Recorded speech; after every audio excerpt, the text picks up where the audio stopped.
Arizona, homeowner's best friend.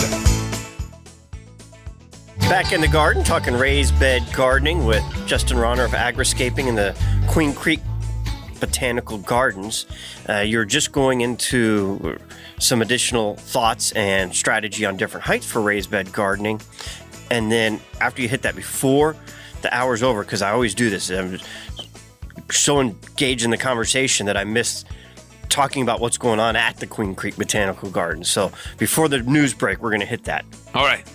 Well, diving into, it's really dimensions. What size should your raised bed garden be? What height, what width, what length, those kind of things. Those are some of the first questions you need to answer for yourself. Now, in all reality, you want to make sure that it's accessible to you. And for each of us, it's a little bit different. The higher you raise the bed, the less of a pain it is to your back.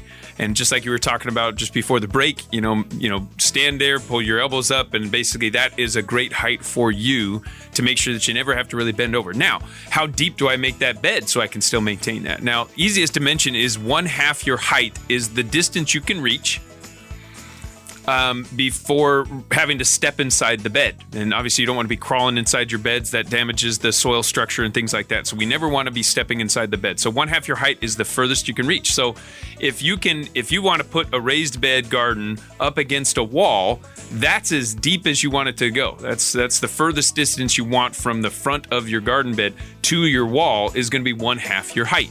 And that's to ensure that you can maintain it 100% without, again, having to crawl inside the bed or get extra tools to try to reach.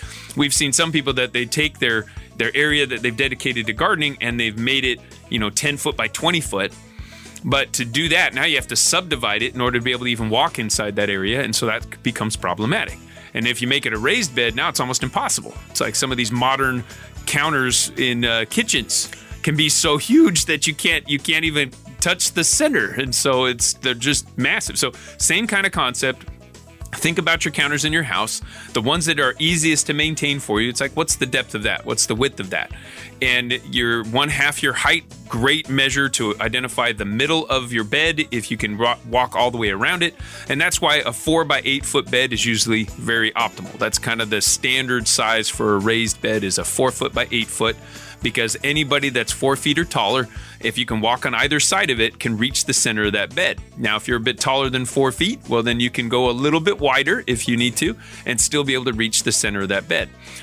So that's kind of the first thing, width and that stuff. And then height-wise, some of you like to sit down and have a seat wall. I like seat wall type raised beds. 18 inches to 24 inches is what we go with, typically on a seat wall raised bed.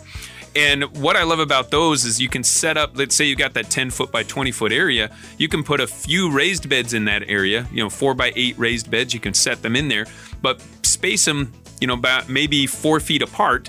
And you could bring in a fold out table, stick it between them, and now you automatically have a place you can go outside and eat, and you can sit on those seat walls in the garden. And if you're in charge of salad for that meal, well, they just have the people turn around, grab some of the salad and throw it right on your plate. You can't get any fresher than that. So little fun ideas, things that you can do to optimize the space, minimize the amount of area that goes to weeds, and maximize your productivity. Rosie on the house, every Arizona homeowner's best friend.